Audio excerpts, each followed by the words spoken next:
नमस्कार, news 18 update में आपका स्वागत है। मैं हूं आपके साथ विभा उपाध्याय। पटना में आज कांग्रेस की नवगठित प्रदेश चुनाव समिति की बैठक है और कांग्रेस के प्रदेश अध्यक्ष मदन मोहन झा की अध्यक्षता में बैठक इस वक्त हो रही है। बैठक में कांग्रेस कमेटी के बिहार प्रभारी शक्ति सिंह गोहिल, प्रभारी सचिव वीरेंद्र सिंह राठौर, सदानंद सिंह, अखिलेश प्रसाद सिंह, मीरा कुमार, तारिक अनवर, निखिल कुमार समेत कई नेता शामिल हैं। बैठक में शामिल होने पटना पहुंचे बिहार कांग्रेस प्रभारी शक्ति सिंह गोहिल से जब मांझी की नाराजगी के बारे में पूछा गया तो उन्होंने कहा कि हर घर में खटपट होती रहती है, लेकिन जल्द ही सारी तस्वीर साफ हो जाएगी।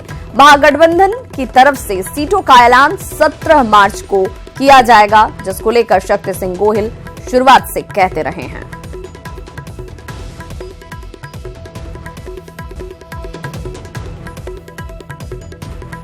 जेपी, जेडीयू और पासवान जी की पार्टी 17-17-6 कितने हफ्तों पहले माने महीनों पहले अनाउंसमेंट हुआ। अब कौन सी सीट कौन लड़ेगा आपको बताया क्या? एटलीस्ट मुझे तो नहीं पता है किसी को नहीं। वो हो गया। हम 17 तारीख को हमने कहा है कि 17 तारीख को इसका अनाउंसमेंट। तो शक्ति सिंह गोहिल ये कह रहे हैं कि देखिए, जेडीयू और बीजेपी के बीच जिस तरीके से 17-17 और 6 का फॉर्मूला सीटों को लेकर तय किया गया था, लेकिन कौन किस सीट पर उतर रहा है, उम्मीदवार का नाम या उन सीटों के नाम का खुलासा अब तक नहीं किया जा सका है। हमारे अंदर ऐसी कोई स्थिति नहीं है। सब कुछ जब चर्चा के तौर पर, बैठक के तौर पर हुई तो कर लिया गया है। बस इंतजार कीजिए 17 तारीख का, जब हम इसको लेकर ऐलान करेंगे। और इस ऐलान की देरी के पीछे की वजह जानने पर उन्होंने कहा कि खास रणनीति है, जिसके लिए हम वक्त का इंतजार कर रहे हैं और देखना चाहते हैं कि सामने कौन सा दावेदार हमारे खड़ा है, और ऐसे में उस आधार पर क्या नामों को लेकर के जो अब चर्चा हुई है उसको भी बदला जा सकता है। हालांकि जीतन राम मांझी की नाराजगी अभी भी बनी हुई है और इसे दूर करने को लेकर के लगातार कवायदें भी की जा रही हैं। ये 17 तारीख को यह स्पष्ट हो पाएगा कि जीतन राम मांझी क्या जो सीटें उन्हें दी जा रही हैं उन सीटों के साथ ही खुश रहते हैं या फिर उनकी नाराजगी कांग्रेस के लिए या यूं कह लें कि महागठबंधन के लिए परेशानी का सबब बन सकती है। तो सदाकत आश्रम में बैठक को लेकर जायजा लिया न्यूज 18 संवाददाता रवि एस नारायण ने। और चुनाव समिति की बैठक से पहले आवेदन देने वालों की जो संख्या है वो भी सदाकत आश्रम में मौजूद हो गई है। जो लोग हैं वो आप कहां से आए हैं? नवादा से हम लोग आए हैं। नवादा हम लोग सीट दावेदारी अपना देने के लिए, नवादा बिहार में अगर पहला सीट जीतेगा तो नवादा होगा। नवादा सीट हम लोग का किसके लिए मांग रहे हैं? हम लोग मांग रहे हैं कांग्रेस पहले सीट हो जाए। उसका नरेंद्र बाबू हम लोग का है, बहुत पुराने हैं, आज तक शुरू से अंत तक कांग्रेस में रहे हैं। हम लोग चाह रहे हैं कि नरेंद्र बाबू वहाँ हो और नवादा सीट हो। आज 2 लाख से ऊपर जिता के भेजेंगे। 2 लाख जा करके अध्यक्ष के सामने और सामने अपनी बात रखे। जी हाँ, रखे थे, आवेदन दिए। जी, आज तक किसी भी पार्टी 3 बार नहीं जीती है। कांग्रेस ही ऐसी पार्टी है कि जो 3 बार जीती है और वहाँ की नवादा की जनता कांग्रेस को पसंद करती है। जब आप आवेदन दिया तो क्या आश्वासन मिला आश्वासन। हम लोग लड़ रहे हैं, उन लोग भी दिए आश्वासन कि नवादा की बात है, नवादा रहेगा। वो तो बोले हैं कि नवादा रहेगा। हम लोग का भी डिमांड है कि एकदम नवादा रहना चाहिए। 2 बार आज यदि हाथ चुकाएगा तो ये है। देखिए, सदाकत आश्रम का नजारा कि जो लोग हैं वो आवेदन लेकर के पहुंच रहे हैं और अपना आवेदन जो है अपने नेता के समर्थन में यहाँ पहुंच करके अध्यक्ष के सामने अपनी बातें रख रहे हैं और अपने सीट की मांग कर रहे हैं। कैमरा पर्सन नीलमणि के साथ रवि एस नारायण, न्यूज 18 पटना। तो बिल्कुल देखिए, इन समर्थकों के अंदर भी ऊहापोह की स्थिति है, क्योंकि सीटों को लेकर अभी तक ऐलान नहीं हुआ है और चूंकि गठबंधन में, इस महागठबंधन में सहयोगी दल ज्यादा हैं और ऐसे में सीटों की संख्या सीमित है, तो क्या उनके समर्थकों की मांग पर विचार भी होगा या यूं कह लें कि ये भी एक दबाव की ही रणनीति है जो इस वक्त तमाम समर्थकों की तरफ से सदाकत आश्रम में नजर आ रही है। सहयोगी रवि एस नारायण हमारे साथ इस वक्त सदाकत आश्रम से लाइव जुड़ गए हैं। रवि, अगर माना जाए कि अभी सीटों को लेकर के स्थिति स्पष्ट करने के लिए 17 तारीख का इंतजार किया जा रहा है, ऐसे में ये तमाम समर्थक अपने अपने स्ट्रेटेजी ही कह लें कि उसके साथ दबाव के साथ यहां पर पहुंचे हुए हैं। जी बिल्कुल। और आज की जो बैठक है वो चुनाव समिति की बैठक है और चुनाव समिति का जो मुख्य काम है, देखिए यही है कि जो उनके वैसे उम्मीदवार जिसकी जीतने की प्रबल संभावना होती है, उसमें जो जितने संख्या में जो ज़्यादा उम्मीदवार हैं वो सारे लोगों से राय ली जाएगी। एक एक दो दो नाम जो है वो लिए जाएंगे और वो उन नामों को यहाँ से केंद्र को भेजा जाएगा, इनका जो आला कमान है वहाँ भेजा जाएगा। और हालांकि एक तरफ अभी कह लें कि महागठबंधन में सीटों को लेकर के सब कुछ तय नहीं है, तो वहाँ पे प्रेशर पॉलिटिक्स चल रहा है, लेकिन आज सदाकत आश्रम का जो नज़ारा है वो भी बड़ा अद्भुत है। यहाँ पे जो उम्मीदवार संभावित हैं उनके कार्यकर्ता जो है अपना दमखम लगा रहे हैं, अध्यक्ष के पास दौड़ रहे हैं, प्रभारी के पास दौड़ रहे हैं, अपना आवेदन दे रहे हैं और कोशिश इस बात की है कि ये कहा जाए कि कम से कम ये सीट हमें चाहिए, तो हमारे ये उम्मीदवार तय होने चाहिए। रवि, और जो संभावित नाम हमने सूत्रों के हवाले से दिखाए हैं कि ये सीट इनके खाते में जा सकती है, ये संभावित नाम भी इन समर्थकों के अंदर बेचैनी पैदा कर रहे हैं।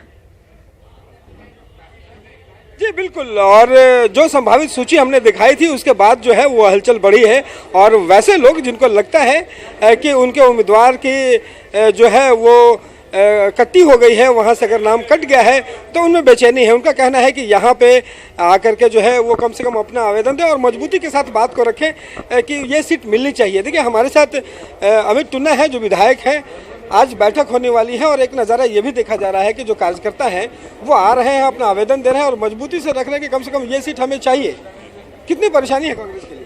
कांग्रेस के लिए वर्कर यहाँ जान रहा है जो भी सीट आएगा उस पर हम लोग लड़ेंगे। अभी तक बातचीत नहीं हुई, आज लगता है फाइनल हो जाएगा, एक दो दिन में फाइनल हो जाएगा और वर्करों में उमंग है और हम लोग इससे हर जगह मजबूत है, जहाँ भी मिलेगा वहाँ हम लोग जीत के आएंगे। आज की बैठक में ये लगभग तय हो जाएगा कि कितने उम्मीदवार हैं, कितने उम्मीदवार तो खैर बाद में तय होगा, कौन कौन उम्मीदवारों की जो लिस्ट है वो सूची यहाँ पे तैयार हो जाएगी। ऑलमोस्ट आज तैयार हो जाएगी हम लोग की, कौन कौन उम्मीदवार है, कौन कौन कहाँ से लड़ेंगे, ये आज इस बैठक में तैयार हो जाएगा। हाँ हम लोग को तो यही लगता है।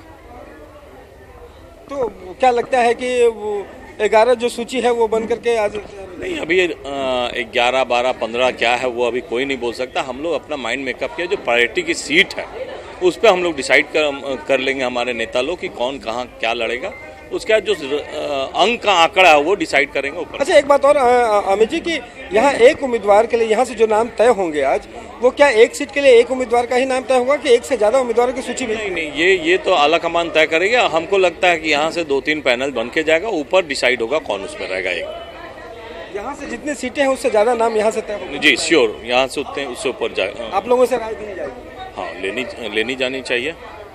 सब कुछ का आपका तो आला कमान ही करते हैं, यहाँ की राय की कोई मतलब नहीं, ऐसा नहीं, जो कमेटी पैनल बन के जाता है उसी में से आला कमान तय करते हैं कौन लड़ेगा कौन नहीं लड़ेगा।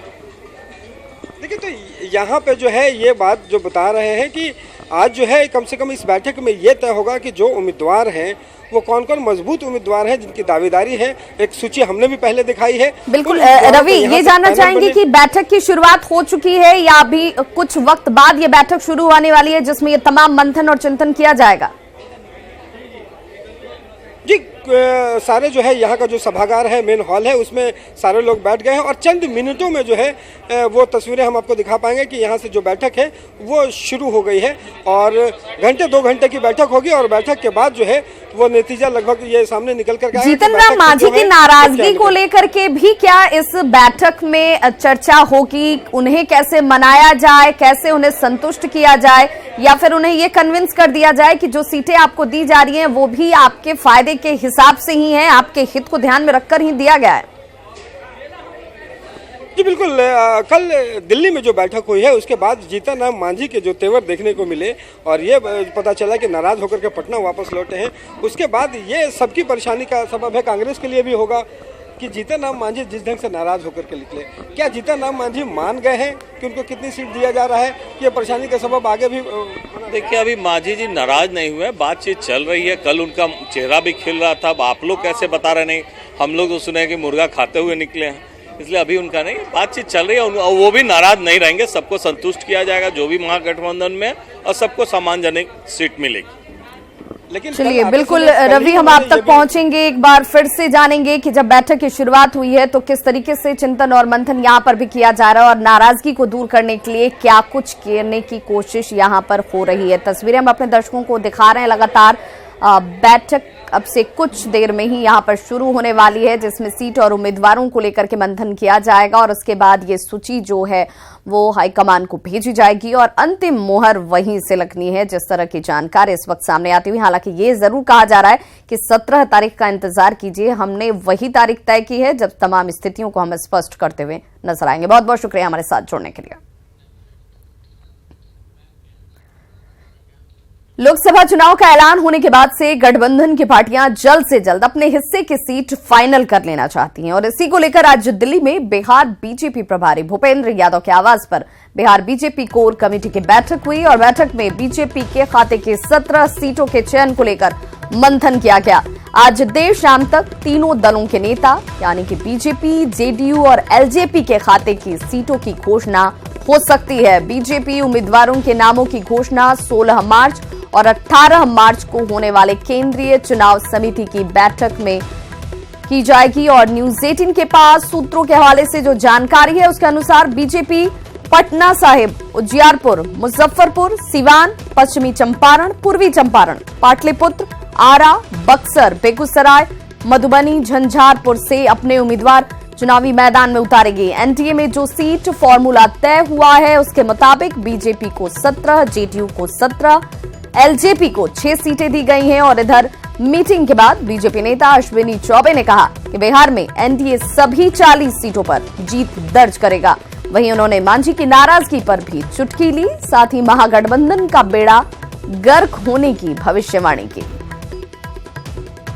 सब नाराज हुए हैं, महागठबंधन का ये ठग लोग जो हैं अब अपने आप में ये समाप्त हो जाएगा, अपनी लड़ाई में समाप्त हो जाएगा। चुनाव होते होते सब समाप्त, मतलब सब लोग चले जाएंगे सर, एकदम इनकी विदाई तय है। आप ये ठगने वालों का कोई दल होता है, ये सब ठगने वाले। तो वापस यहाँ भी आएंगे क्या सर? अब कहाँ जाएंगे नहीं जाएंगे, वो कहाँ जाए ना जाए उसके लिए हमें कोई चिंता नहीं है। यहाँ दरवाजा बंद है सर? अरे भाई यहाँ सबके लिए दरवाजा जो एनडीए का है वो एकदम सशक्त है। एनडीए सशक्त है, बाकी किसी की जरूरत नहीं है। एनडीए सशक्त है, लेकिन एनडीए सशक्त है और आने वाले के लिए विचार सब दिन होता है। पार्टी का जो राष्ट्रीय नेतृत्व है जो फैसला लेंगे उस पर हम लोग चलेंगे जाकर के और बैठ रहे हैं हम लोग हैं और 2-3 दौर बैठक होगी। खाते की सीटें तो कम से कम तय कर लेंगे आप लोग 1-2 दिनों में?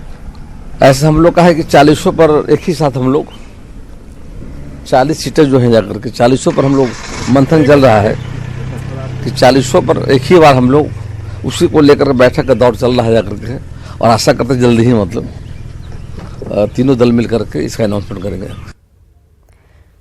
तो सहयोगी दिवाकर का हम रुख करेंगे और जानेंगे कि ये बैठक, ये चिंतन मनन, चूंकि सीटों की अगर गणित की बात की जाए तो ये स्थिति एनडीए ने बहुत पहले ही साफ कर ली थी, लेकिन उन सीटों पर कौन सी पार्टी कहां से उतर रही है, कौन से उम्मीदवार चुनावी मैदान में होंगे, इसको लेकर इंतजार जितना लंबा महागठबंधन का है उतना ही एनडीए के अंदर भी नजर आता है। दिवाकर, क्या ये माना जाए कि महागठबंधन से पहले एनडीए के अंदर स्थिति को स्पष्ट कर दिया जाएगा या ये भी वेट एंड वॉच की ही मुद्रा में है, चाहते हैं कि पहले उधर पहले आप वाली स्थिति है?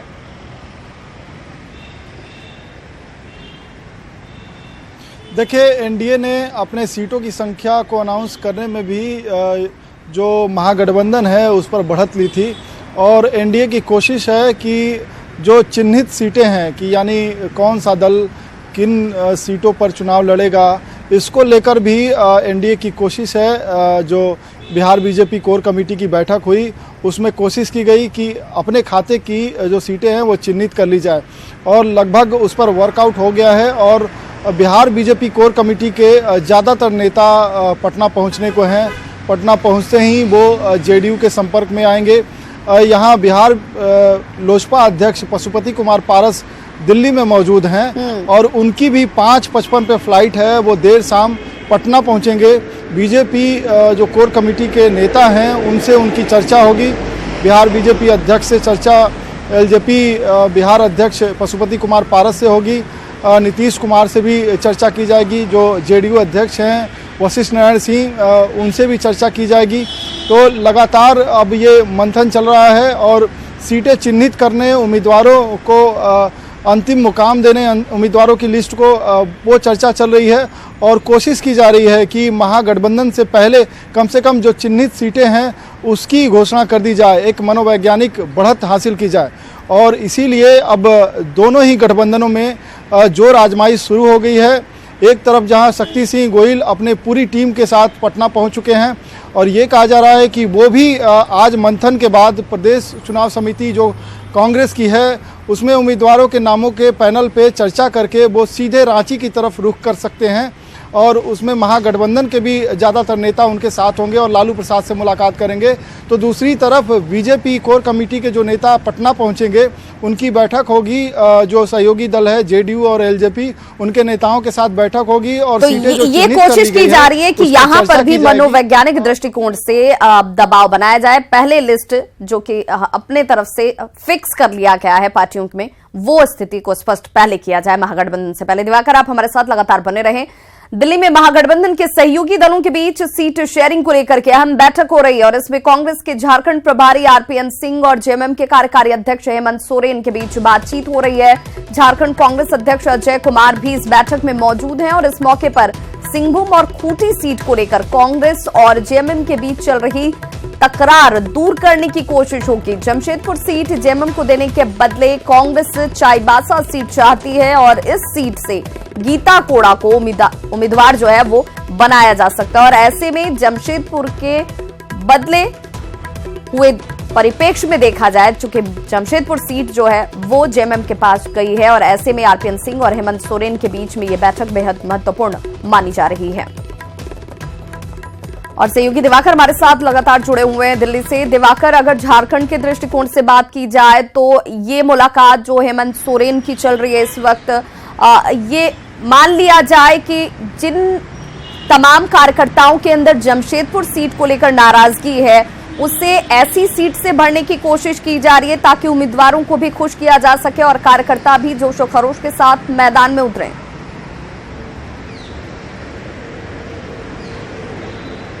जी बिल्कुल, बिहार की तरह महागठबंधन चाहता है कि जो झारखंड में उसके खाते की सीटें हैं उसको क्लियर कर लिया जाए, क्योंकि स्क्रीनिंग कर लिया है कांग्रेस ने तो स्क्रीनिंग 14 सीटों के लिए किया है कि अगर कोई ऐसी नौबत आती है कि गठबंधन के दल आखिरी घंटों में अगर कोई दूसरा फैसला लेते हैं, वैकल्पिक फैसला लेते हैं, तो कांग्रेस तैयार रहे सभी 14 सीटों पर चुनाव लड़ने को लेकर। तो 14 सीटों की स्क्रीनिंग हो चुकी है। कल हमने जब अजय कुमार जो प्रदेश अध्यक्ष हैं कांग्रेस के उनसे बातचीत की कि क्या री स्क्रीनिंग की ज़रूरत होगी, तो उन्होंने कहा कि एक दो सीटें हैं जिस पर गठबंधन के सहयोगियों ने फिर से दावा किया है उस पर चर्चा की जाएगी, वो आपसी चर्चा होगी। स्क्रीनिंग करने की कोई ज़रूरत नहीं है, स्क्रीनिंग हो चुकी है। हमने 14 सीटों की स्क्रीनिंग की है, री स्क्रीनिंग की कोई ज़रूरत नहीं है। तो जेएमएम नेता हेमंत सोरेन को बुलाया गया था क्योंकि आखिरी दिनों में जेएमएम ने दावेदारी की जमशेदपुर और चाईबासा सीट को लेकर। तो अब जमशेदपुर चाईबासा सीट में से एक सीट तय की जाएगी कि कौन सी सीट जेएमएम के पास रहेगी, क्योंकि जेएमएम के पास 4 सीटें रहनी है, कांग्रेस के पास 7 सीटें रहनी है। जेवीएम के पास जेवीएम के साथ भी कांग्रेस की गोड्डा सीट को लेकर कसमकस चल रही है। इसमें ये साफ हो रहा है कि गोड्डा जो है जेवीएम के खाते में ही रहे और इसीलिए बाबूलाल मरांडी यहाँ दिल्ली नहीं पहुँचे हैं, वो भी दिल्ली पहुँचेंगे और साफ करेंगे कि आखिरी रूप दिया जाए और सीटों का नंबर तय किया जाए और सीटें जो चिन्हित हुई है उसकी सार्वजनिक घोषणा की जाए।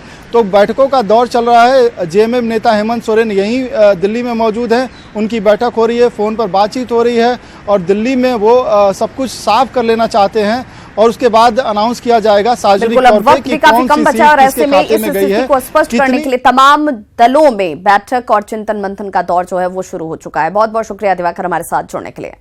झारखंड की सिंहभूम लोकसभा सीट भी महागठबंधन के दलों को बेचैन किए हुए है और इस सीट पर कांग्रेस और जेएमएम दोनों अपने अपने दावे कर रहे हैं। जेएमएम 6 विधानसभा क्षेत्रों में से 5 में जेएमएम के विधायक होने की वजह से इस पर अपना दावा कर रहा है, तो कांग्रेस गीता कोड़ा के क्षेत्र में किए गए कार्यों का हवाला दे रही है। सिंहभूम लोकसभा सीट पर दावों का दौर। महागठबंधन के लिए राह नहीं आसान।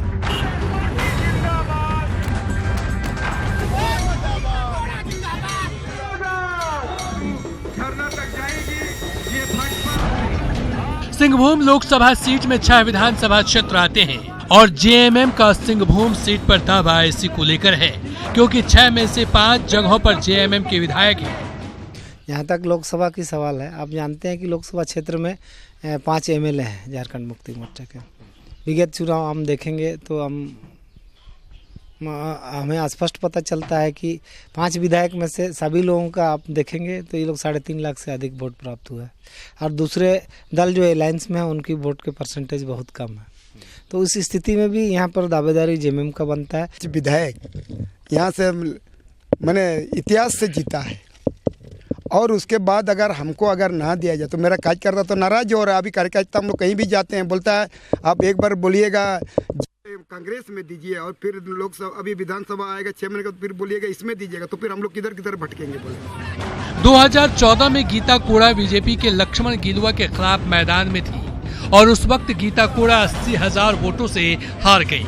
आदिवासी बहुल सिंहभूम क्षेत्र सुरक्षित सीट है और पूर्व सीएम मधु कोड़ा की पत्नी गीता कोड़ा के कांग्रेस में शामिल होने के बाद कांग्रेस भी इस सीट पर दावेदारी कर रही है।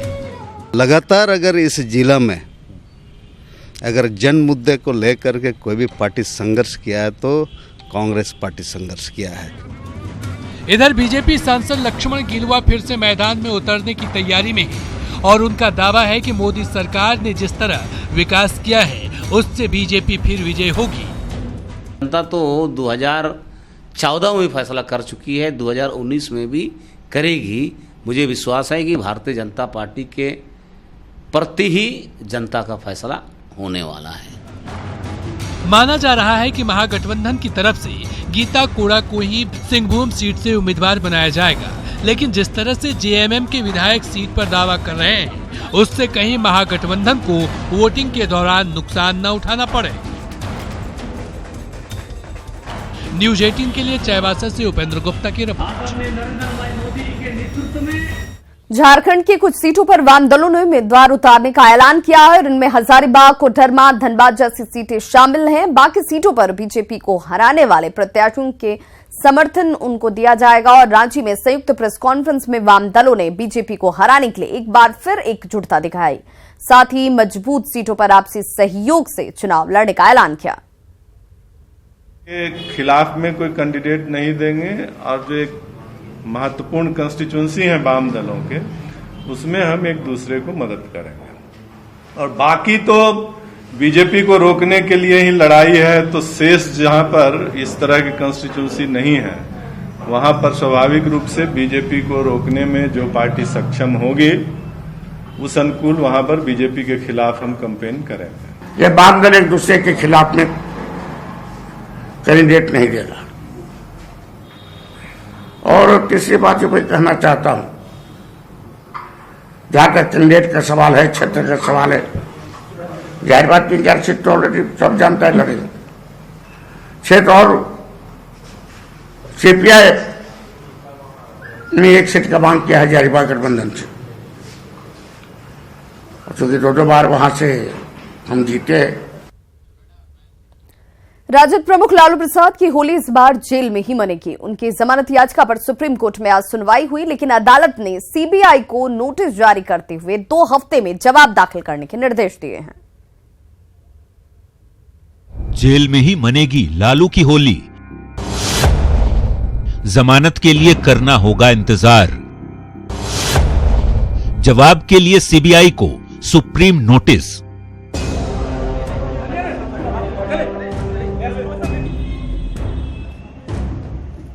चारा घोटाले में सजा काट रहे राष्ट्रीय जनता दल के अध्यक्ष लालू प्रसाद को जमानत के लिए 2 हफ्ते का इंतजार करना होगा। शुक्रवार को सुप्रीम कोर्ट में लालू की जमानत याचिका पर सुनवाई हुई, जिसके बाद देश की सर्वोच्च अदालत ने सीबीआई को नोटिस जारी कर 2 हफ्ते के अंदर जवाब दाखिल करने का निर्देश दिया है।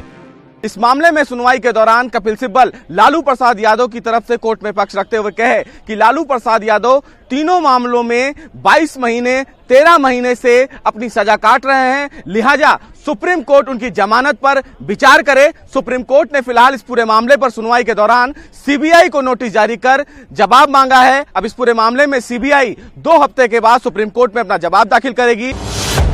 आपको बता दें कि चारा घोटाले में सजायाफ्ता लालू प्रसाद दिसंबर 2017 से ही जेल में बंद हैं। खराब तबीयत के चलते लालू प्रसाद को बिरसा मुंडा जेल से रिम्स शिफ्ट किया गया। लालू प्रसाद की जमानत की अर्जी पहले झारखंड हाईकोर्ट ने खारिज कर दी। खराब स्वास्थ्य का हवाला देते हुए लालू ने सुप्रीम कोर्ट का दरवाजा खटखटाया। 71 वर्षीय लालू रक्तचाप, डायबिटीज और दूसरी बीमारियों से पीड़ित हैं। फिलहाल लालू का रांची स्थित रिम्स में इलाज चल रहा है। रिम्स में लालू का इलाज कर रहे डॉक्टर्स की माने तो राजद अध्यक्ष की सेहत अच्छी नहीं है। उनकी किडनी 50% ही काम कर रही है और हार्ट बीट में भी काफी उतार चढ़ाव हो रहा है। नहीं, चक्कर नहीं आया था, वो अचानक से उनको बहुत थकावट फील होने लगी थी, जो अनयूजुअली नहीं फील करते हैं। बहुत फटीग फील कर रहे थे। वो बहुत सारे कारणों से हो सकता है, एग्जैक्टली हम लोग लोकेट नहीं कर पाए किस कारण से वो फील कर रहे थे, लेकिन फिर भी हम लोग टेस्ट के एहतियात के तौर पर सब टेस्ट भेज दिए। फिलहाल सुप्रीम कोर्ट ने सीबीआई से जवाब मांगा है। अब देखना यह है कि 2 हफ्ते बाद होने वाली सुनवाई में लालू प्रसाद को राहत मिलती है या नहीं। लेकिन चुनावी मौसम में इस बार भी लालू की होली जेल में ही मनेगी। दिल्ली से सुशील पांडे और रांची से अजय लाल के साथ ब्यूरो रिपोर्ट, न्यूज़ 18। और इस वक्त बड़ी खबर पटना विश्वविद्यालय से जुड़ी हुई आ रही है, जहां पर बवाल हुआ है। जी हां, इकबाल और मिंटो हॉस्टल के छात्र आपस में ही भिड़ गए हैं। पटना विश्वविद्यालय में ये बवाल की खबर इस वक्त, जहां पर इकबाल और मिंटो हॉस्टल के छात्र आपस में भिड़ गए। तस्वीरें हम आपको दिखा रहे हैं। फिलहाल मौके पर स्थिति तनावपूर्ण बनी हुई है और पुलिस यहां पर पहुंचकर स्थिति को कंट्रोल में करने की कोशिश करती हुई नजर आ रही है। एक्सक्लूसिव तस्वीरें आप देख सकते हैं। पटना विश्वविद्यालय में 2 गुट आपस में ही उलझते हुए इकबाल और मिंटो हॉस्टल के जो छात्र हैं वो आपस में भिड़ते हुए नजर आए और फिलहाल इन्हें शांत करने की, मनाने की कोशिशें, जिसमें पुलिस लगातार जुटी हुई। तस्वीरें हम आपको दिखा रहे हैं। ये पटना विश्वविद्यालय की तस्वीरें, जहां पर एक बार फिर से ये दोनों गुट जो अमूमन एक दूसरे के सामने आ जाते हैं और उसके बाद स्थिति को कंट्रोल में करने के लिए पुलिस को खासी मशक्कत करनी पड़ती है। मुर्दाबाद, मुर्दाबाद। प्रशासन की तरफ से रवैया नहीं चलेगी, नहीं चलेगी,